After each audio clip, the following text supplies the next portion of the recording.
শুধুমাত্র একটা ডিম আর হাতে মাত্র 10 মিনিট সময় থাকলে হোটেল স্টাইলে পারফেক্ট মোগলাই পরোটা আপনিও বানাতে পারবেন। শুনে অবাক হচ্ছেন? অবাক হওয়ার কিচ্ছু নেই।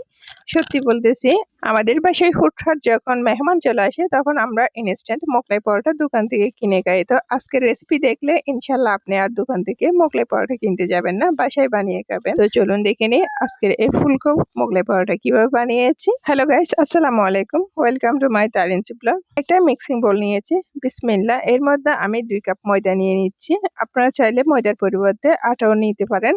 এখন আমি একটা স্প্যাচুলা দিয়ে ময়দাটা সমান করে দিচ্ছি। এখন এর মধ্যে 2 টেবিল স্পুন চিনি অ্যাড করে দিচ্ছি। চিনিটা দেওয়ার পর এর মধ্যে আমি স্বাদ মতো লবণ অ্যাড করে দিচ্ছি। এখানে আমি হাফ টি স্পুন লবণ অ্যাড করেছি এবং একটা স্প্যাচুলা দিয়ে আমি সব উপকরণ ভালো করে মিশিয়ে নিচ্ছি। এখানে আপনারা চাইলে হাত দিয়েও এই কাজটা করতে পারেন, মিশিয়ে নিতে পারেন। এখন মিশিয়ে নেওয়া হয়ে গেছে। এখন এর সাথে অ্যাড করে দিব তেল, সয়াবিন তেল। আপনারা চাইলে ঘি, বাটার যে কোনো একটা কিছু গলিয়ে অ্যাড করতে পারেন। এখানে আমি 1 টেবিল স্পুন তেল ব্যবহার করেছি, সয়াবিন তেল। এখন আবারও স্প্যাচুলা দিয়ে আমি একটু ডলে ডলে ময়দার সাথে মিশিয়ে নিচ্ছি। এখন পারফেক্টলি ময়াম দেওয়া হয়ে গেছে। এর মধ্যে আমি অল্প অল্প পানি দিয়ে একটা ডো রেডি করে নিব। এখানে আমি নর্মাল টেম্পারেচার রাখা পানি ব্যবহার করেছি। আপনারা চাইলে কুসুম পানিও ব্যবহার করতে পারেন। তো একদম ফ্রিজ থেকে বের করা সেরকম ঠান্ডা পানি কিন্তু ব্যবহার করা যাবে না। এখন আমি হাত দিয়ে আরো একটু পানি অ্যাড করে ভালো করে একটা ডো রেডি করে নিচ্ছি। ডোটা যতটা পারফেক্ট হবে মোগলাই পরোটাটাও ততটা পারফেক্ট হবে। মনে হবে হোটেল থেকে কিনে এনেছি, দোকানে বানিয়েছি, সেরকম মনেই হবে না। এখন আমি হাত দিয়ে মেখে একটা ডো রেডি করে নিচ্ছি। এখন ডোটা রেডি হয়ে গেছে। আমি এটা 10 মিনিটের জন্য এক সাইড করে রেখে দিব। এখন আমি ডিমের পুরটা রেডি করে নিব। ডিমের পুর রেডি করার জন্য আমি 2টা পেঁয়াজ কেটে নিয়েছি। এখানে 2 কাপ পেঁয়াজ হয়েছে। 2 কাপ পেঁয়াজের জন্য আমি একটা ডিম ব্যবহার করব। আপনারা চাইলে 2টা ডিমও ব্যবহার করে এই 2টা মোগলাই পরোটা বানাতে পারেন। এই মোগলাই পরোটা আপনারা অবশ্যই বাসায় বানাবেন, দেখবেন দোকানের মতো একদম পারফেক্ট হয়েছে। দোকান থেকে কিনে খেতে আর ইচ্ছে করবে না। এখন এর সাথে অ্যাড করে দিচ্ছি আমি 2-3টা কাঁচামরিচ এবং 1 টেবিল স্পুন ধনিয়া পাতাও অ্যাড করে দিচ্ছি। এখন এর সাথে অ্যাড করে দিব টেস্টিং সল্ট। এখানে আমি হাফ টি স্পুন টেস্টিং সল্ট অ্যাড করেছি। আপনারা চাইলে এটাই স্কিপ করতে পারেন। আমি সব উপকরণ দিয়ে হাত দিয়ে একটু ভালো করে মেখে নিচ্ছি। এই ক্ষেত্রে পেঁয়াজটা যাতে নরম হয় সেজন্য একটু ভালো করে মেখে নিতে হবে। এখন মেখে নেওয়া হয়ে গেছে। এর সাথে অ্যাড করে দিচ্ছি একটা ডিম। এখানে আপনারা চাইলে একটা ডিমের পরিবর্তে 2টা ডিমও ব্যবহার করে এই মোগলাই পরোটাটা রেডি করতে পারেন। এই ডিমটা নর্মাল টেম্পারেচারে রাখা। আমি ফ্রিজে যদি রাখেন সেক্ষেত্রে 1 ঘন্টা আধা ঘন্টা আগে এটা বের করে রাখবেন। এখন মেখে নেওয়া হয়ে গেছে ডিমের সাথে পেঁয়াজ, মরিচ, ধনেপাতা সবগুলো। এখন আমি এটা এক সাইড করে রেখে দিব। এখন পরোটাগুলো রেডি করার জন্য চলে যাব। এটার কনসিস্টেন্সি কেমন হয়েছে অবশ্যই আপনারা দেখে বুঝতেছেন। আপনারা চাইলে এখানে চাট মশলা অ্যাড করতে পারেন। 10 মিনিট পর ফিরে এসেছি। ডোটা একটু আরো বেশি সফট হয়ে গেছে। এখন ডোটাকে আমি 2টা ভাগে ভাগ করে নিয়েছি। 2টা ভাগে ভাগ করে নিয়ে আমি একটা ভাগ নিয়ে একটা মোগলাই পরোটা রেডি করে আপনাদেরকে দেখাচ্ছি। এই জন্য আমি মোগলাই পরোটার একটা ভাগ নিয়ে একটা বোর্ডের উপর রেখে একটা রুটি রেডি করে নিব।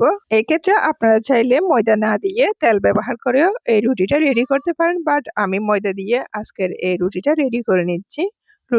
রুটিটা এখন পারফেক্টলি রেডি হয়ে গেছে। এটার কনসিস্টেন্সি কেমন হয়েছে সেটা অবশ্যই আপনারা দেখতেছেন। এখন রুটির উপর আমি যে মিশ্রণটা বানিয়ে রেখেছি সেটা দিয়ে দিচ্ছি। আশা করি আমার আজকের এই মোগলাই পরোটার রেসিপিটা বানিয়ে খেলে আপনারা নিরাশ হবেন না। এটা পারফেক্টলি হবে। দোকান থেকে কিনে এনেছি সেরকমই মনে হবে আপনাদের। এখন আমি পুরটা দিয়ে এটা ফোল্ড করে নিচ্ছি। ফোল্ড করে নেওয়ার জন্য একটা সাইড আমি এভাবে দিয়ে এর উপর ডিমের মিশ্রণ অ্যাড করে দিচ্ছি। আপনারা চাইলে ডিমের পরিবর্তে পানিও অ্যাড করতে পারেন। একটা পাশ এভাবে দিয়ে ডিমের মিশ্রণ দিয়ে আরেকটা সাইড আমি এর উপর অ্যাড করে দিচ্ছি, ফোল্ড করে দিচ্ছি। দিয়ে আমি চামচ দিয়ে একটু চেপে দিচ্ছি। 2 পাশেও আমি আরো একটু ডিমের মিশ্রণ অ্যাড করে দিচ্ছি যাতে এটা পারফেক্টলি সিল হয়, খুলে না যায় তেলে দিলে। আশা করি আমার আজকের রেসিপিটা আপনাদের অনেক বেশি ভালো লেগেছে। যদি ভালো লাগে একটা লাইক দিবেন, আমার চ্যানেলটা সাবস্ক্রাইব করে দিবেন, আমাকে সাপোর্ট করবেন, আমার পাশে থাকবেন। এটা যদি ফেসবুক থেকে দেখে থাকেন আমার পেজটা ফলো করে দিবেন, আর ইউটিউব থেকে দেখলে আমার চ্যানেলটা সাবস্ক্রাইব করে দিবেন। এখন ফোল্ড করে নেওয়া হয়ে গেছে। আমি এই চামচ দিয়ে আরো একটু ভালো করে চেপে চেপে সিল করে দিচ্ছি। আপনারা চাইলে হাত দিয়েও চেপে এটা সিল করতে পারেন। এটা পারফেক্টলি রেডি হয়ে গেছে একটা মোগলাই পরোটা। এখন আমি চুলায় চলে যাব এটা ফ্রাই করে নিতে। তেলটা আমি মিডিয়াম টু লো হিটে রেখে মিডিয়াম গরম রেখেছি। তেলটা এই অবস্থায় আমি মোগলাই পরোটা দিয়েছি। হাই হিটে জাল করে যদি বেশি তেলটা গরম হয়ে যায় সেক্ষেত্রে পরোটা দিলে এটা এক সাইড থেকে পুড়ে যাবে, বাট ভিতর থেকে পারফেক্টলি কুক হবে না।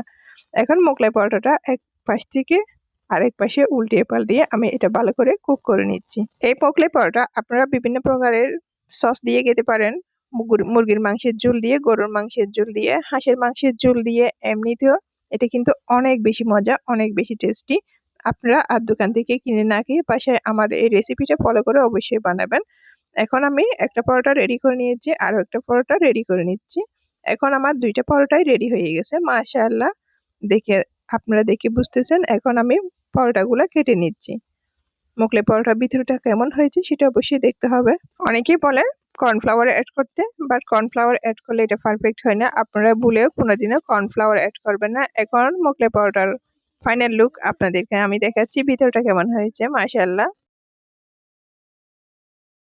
অনেক বেশি সুন্দর হয়েছে, অনেক বেশি পারফেক্ট হয়েছে। তো আজ এ পর্যন্ত।